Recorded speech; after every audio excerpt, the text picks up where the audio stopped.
और चलिए अब आपको सीधा लेकर चलते हैं कांग्रेस के प्रदेश कार्यालय, जहां पर गोविंद सिंह डोटासरा प्रेस कॉन्फ्रेंस कर रहे हैं।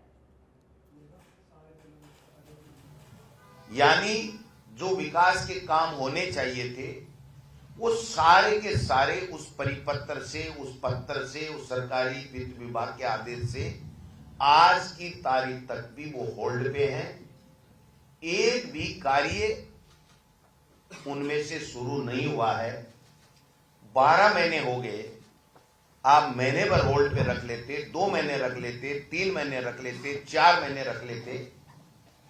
आप दूसरा बजट पेश करने जा रहे हो और पिछली सरकार के बजट की घोषणाओं और जो वित्तीय स्वीकृतियां और जो टेंडर प्रक्रिया पूर्ण हो गई थी उन कामों को भी आप अभी तक नहीं करा पा रहे हो, तो इससे बड़ी विफलता कोई हो नहीं सकती। उन्होंने कानून व्यवस्था में सवाल उठाए थे।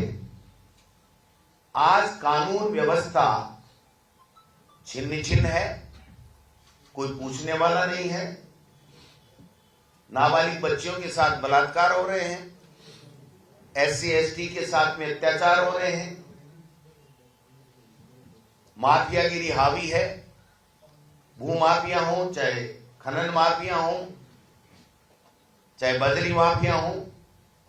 और हद तो तब हो गई जब खनन माफिया और बजरी माफिया के रूप में भारतीय जनता पार्टी के चुने हुए विधायक और जनप्रतिनिधि उस माफियागिरी में शामिल हो गए।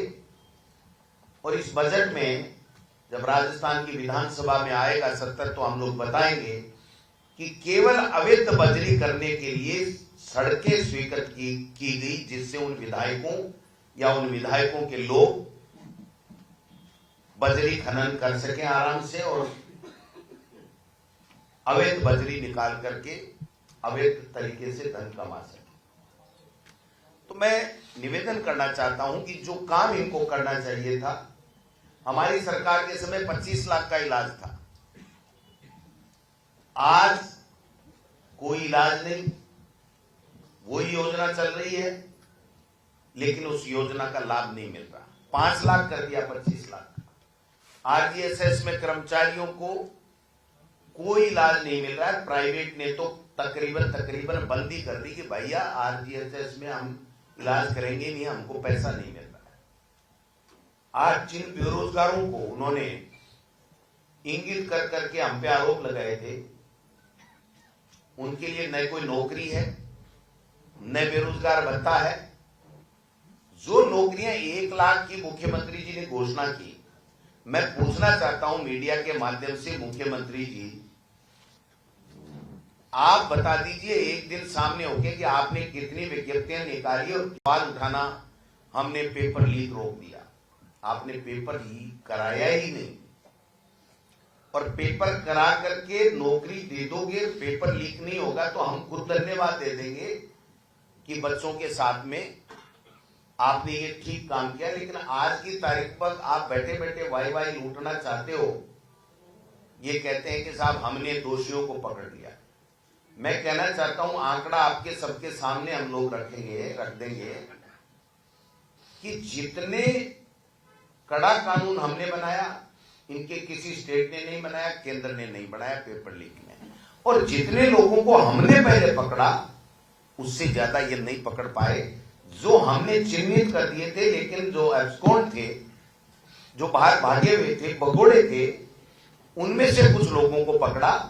और हाँ, SI भर्ती में जरूर इन्होंने कुछ लोगों को चिन्हित करके पकड़ा, लेकिन उसका परिणाम क्या हुआ मैं पूछना चाहता हूं कि वो सारे के सारे थानेदार जैसे हेडिंग बना बना के मंत्री भी उस परीक्षा की निरस्ती की मांग कर रहे थे। ये देखो साहब, सारे फर्जी थानेदार हैं। 40 पकड़े, 24 जमानत पे आ गए और 20 भी जल्दी आने वाले हैं। तो आप किस मुंह से ये कह सकते हो कि हमने कोई तीर मार दिया? आज बच्चों को छात्रवृत्ति नहीं मिल रही है, बुजुर्गों को पेंशन नहीं मिल रही है।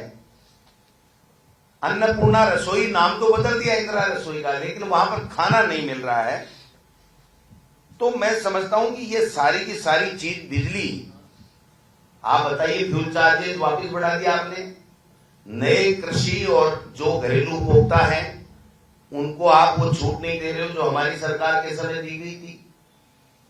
तो आपने नई चीज क्या कर दी?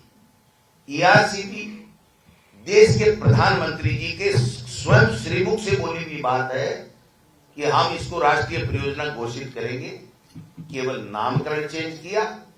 जो हमारे समय में 10,000 करोड़ की वित्तीय स्वीकृति थी, टेंडर हो गए थे, वर्क ऑर्डर हो गए थे, उनका बजट में दोबारा नाम डाला। 80% जो डैम बन गए उनका प्रधानमंत्री जी से शिलान्यास करवाया। भारतीय जनता पार्टी से मैं पूछना चाहता हूं आपके माध्यम से, आप ये बताएं कि इस ईआरसीपी का जो शिलान्यास किया है प्रधानमंत्री जी ने अपने केंद्रीय बजट में कितना पैसा स्वीकृत किया, कितना बजट अलॉट किया और कल कितने बजट की आपके यहां घोषणा करके गए? 1 रुपया नहीं। यमुना जल के लिए पोस्टर लगवाए मुख्यमंत्री जी ने, धन्यवाद धन्यवाद धन्यवाद। क्या खुद की खूबी थपथपा रहे थे, जनता तो आ नहीं रही थी। पोस्टरों के पैसे लगते नहीं, मुख्यमंत्री के सरकारी लगते हैं, इसलिए पोस्टर लग गए। आ गया यमुना जल का पानी। 4 महीने में विधानसभा में कहा था डीपीआर बना करके पाइप खोदना चालू कर देंगे। हरियाणा के मुख्यमंत्री के साथ बैठक कर ली थी। कहां है मुख्यमंत्री जी वो डीपीआर? और अब तो हद ही हो गई जब देश के प्रधानमंत्री जी ने कह दिया कि जमुना का पानी चूरू में, हनुमानगढ़ में, नर्मदा का। प्रधानमंत्री जी जमुना का पानी बाड़मेर में पीने के लिए मिल रहा है, पाली में मिल रहा है, लेकिन हनुमानगढ़ में, चूरू में वो पानी जा ही नहीं सकता। और वो कह रहे हैं पानी पी रहे लोग। जो 8,500 करोड़ की वित्तीय स्वीकृति, वित्तीय प्रबंधन करते हुए हमने जारी कर दी थी, हमारे सरकार के समय 2022 में ही कंप्लीट बात हो गई थी, उसको आप दोबारा बजट में डाल करके आप वाई लूटना चाहते हो कि शेखावाटी को हम पानी पिला रहे हैं। तो ये झूठ कितने दिन तक चलेगा? देश के प्रधानमंत्री ने कहा था कि पेट्रोल का भाव हरियाणा के बराबर दिसंबर में सरकार बनते ही कर देंगे। मैं पूछना चाहता हूं देश के प्रधानमंत्री जी से और मुख्यमंत्री जी से, आपके तो दौरे भी खूब होते हैं मुख्यमंत्री जी, दिल्ली के हर 3 दिन से। ये डेली अप डाउन का एक कोई हेलीकॉप्टर ले लो जो डेली अप डाउन करता रहे सुबह से शाम, क्योंकि हर चीज की पर्ची वहीं से लानी पड़ती है, खुद से तो कर नहीं सकते हैं। सुना आज भी गए में है। अब वो नरेगा वाली और आंगनबाड़ी वाली बहनों को लाकर के जो कार्यक्रम कराया उसके लिए लताड़ मिलेगी, या कोई मंत्रिमंडल का फेरबदल होगा, या कोई टेंडरों की पर्चियां वहां से कलेक्शन करनी पड़ेगी, क्या करना पड़ेगा देखते हैं, आने वाला समय बताएगा। लेकिन स्थिति ये बनी हुई है। हम पे आरोप लगाते थे, आज क्या स्थिति है, किरोड़ी जी का क्या है, आज वित्त मंत्री से आपके कैसे संबंध है, आपके उद्योग मंत्री जी से मुख्यमंत्री जी के कैसे संबंध हैं, मंत्रियों के विधायकों से कैसे संबंध हैं, विधायकों के जनता से कैसे संबंध हैं। और राइजिंग राजस्थान में तो हद ही हो गई साहब। शहर सपाटे कर लिए, जनता का पैसा गाड़ी कमाएगा 100 करोड़ से ज्यादा का तो घूम घूम के, और यहां पता नहीं कितने करोड़ों हम कलेक्शन कर रहे हैं। ये रोहित बोरा जी बताएंगे कितना पैसा लगाया। एक भी आदमी ऐसा एमओयू लेकर के नहीं आया है जो ये कह रहा है कि मैं इतना इन्वेस्टमेंट कर रहा हूं। वो पहली शर्त लगा रहा है, जमीन फ्री में दे दोगे तो सोलर लगा दूंगा। क्या है ये इन्वेस्टमेंट है क्या? ये काम है क्या? ये रोजगार है क्या? हमारे बच्चों को कोई रोजगार मिलेगा क्या? बिजली कहां ले जाएंगे, कहां नहीं ले जाएंगे? उनको तो फ्री में जमीन चाहिए।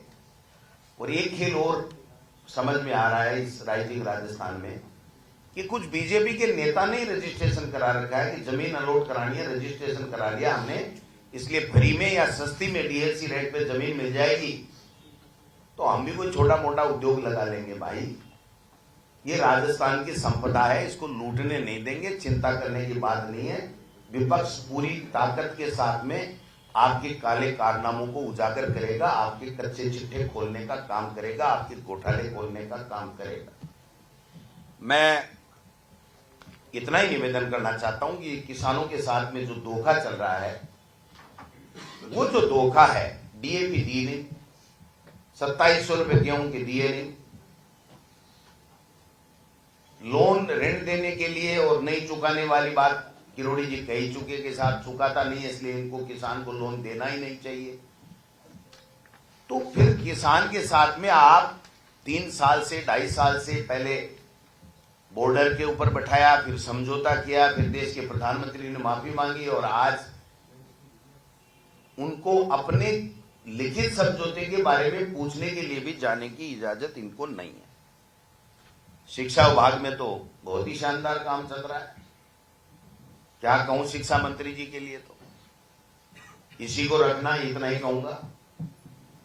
5 साल तक शिक्षा मंत्री यही रहे और अगर भारतीय जनता पार्टी शासन में आ जाए तो गोविंद डोटासरा आप प्रेस के सामने फिर दोनों कान पकड़ के कह देगा कि वास्तव में यही शिक्षा मंत्री जोरदार था, हमारी सोच गलत।